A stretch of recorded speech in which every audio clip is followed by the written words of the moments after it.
Let's now see how the open-close principle is applied to the visitor and composite pattern. So let's review what open-close principle is.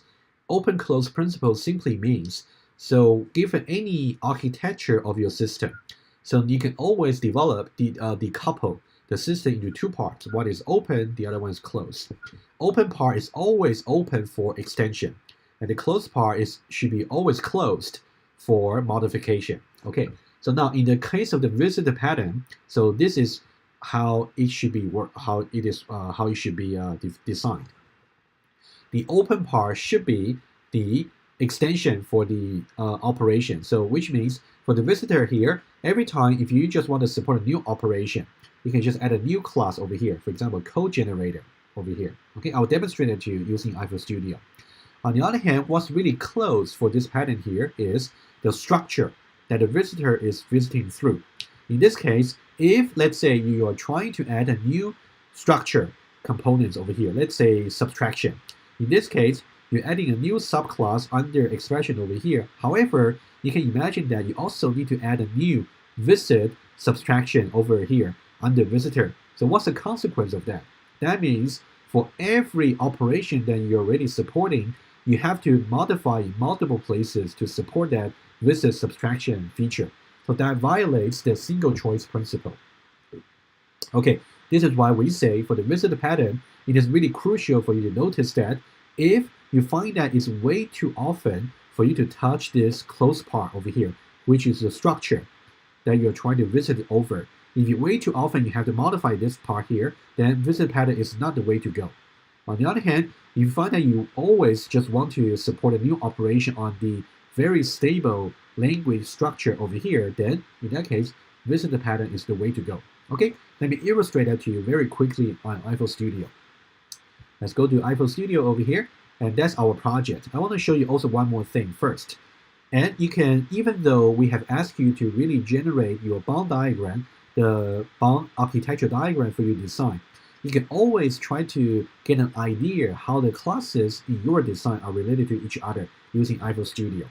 Okay, let's now, first of all, I want you to see under over here, you have some panel option here called diagram. Click on diagram here. You can also try to pin it over here. Okay, so it's not really auto hidden. So now over here, you can drag and drop as many clusters as you like, depending on what classes you want to see the relationship over here. So for example, here you can put tests. Rather than tests, I can put, for example, structure.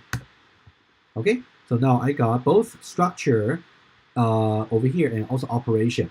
So if in case you don't see operation here, you can always just right click, for example, right click on the operation and right click again on pick. Okay, and then you can put it here. Okay, then you'll be there. Let me just put one more. What about the test?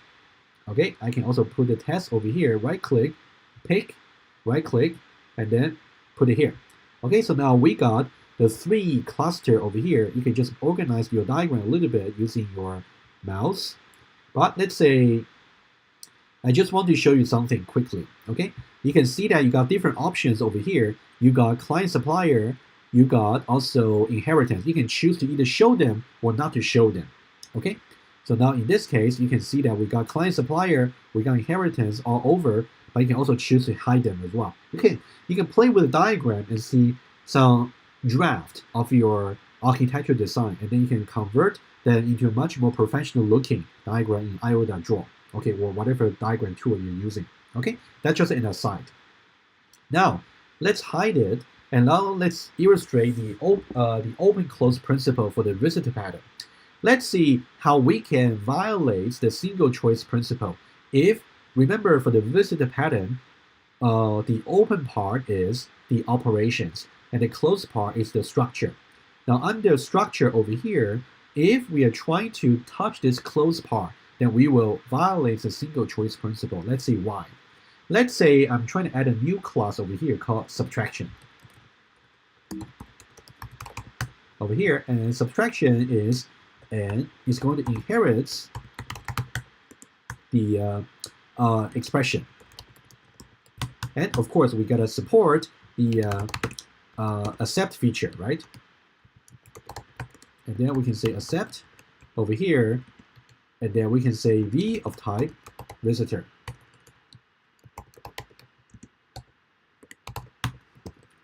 Okay, over here, let's just say that. Oh, not run. Let's compile. Okay, let's stop that. I don't want to run. Okay, let's just compile. Okay, everything compile, but now you can see what's really important is because you actually say accept. So now, how do you increment this accept over here? What you should do is you should say v dot visit subtraction. Okay, v dot visit subtraction. But of course, we haven't defined that yet. I will do that in a moment.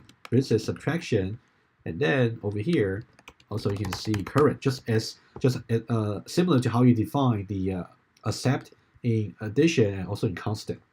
So now the consequence of this is we have to go to operations over here and go to visitor. Now we're going to add a new visit feature. Visit over here, and then I'll say subtraction. Over here, I can say a subtraction. And then deferred n.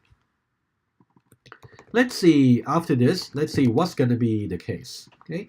Now, if I say compile, you can see that visit subtraction is not defined in evaluator. For this, our small example over here, we only introduced the evaluator. But imagine this, if we also got pretty printer, we also got type checker.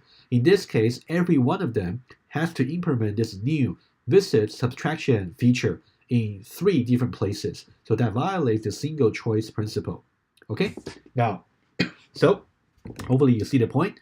So now what I will do is I'm going to just define this very quickly just to make things compile. Okay, and then I'll just go to the evaluator over here. Okay, and then I can simply just copy and paste for visit addition. I can say visit subtraction. Okay, also here you got subtraction over here. Okay, pretty much the same as you can say minus, right? You can write the test cases for that if you like. Okay, we got left and right. Okay, so now what I will do is let's just go to addition over here so we can actually just copy and paste. Okay, let me just do this. Okay, let's go back to subtraction over here, and now I just need to change a few things. One thing, all I gotta change is visit subtraction. Of course, you can make your code a little better rather than duplication. Okay, I'll leave that to you.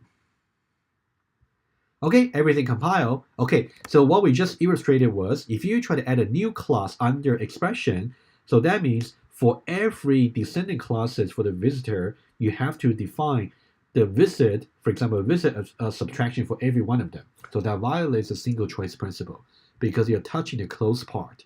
So now what about touching the open part? The open part will obey. Touching the open part will still obey the single choice principle. Why? Let's see. Now let's say I want to add a new operation over here. Let's say pretty printer. Okay, we haven't done that yet. Let's do that very quickly. So what I will do is I will simply have to introduce a new class over here. I can say pretty print. Pretty printer.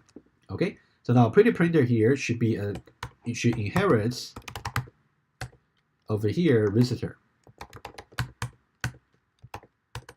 Okay, as soon as it say compile, it's going to complain that over here because we inherit some visitor, so we haven't defined these 3 features yet. Okay, but now you can notice that I can simply do them over here. I'll show you. So if I go back to pretty printer over here, there's only a single place I'm making this change, which is this new class over here, which means I introduce a new descendant class under visitor, and that's the only class I have to touch.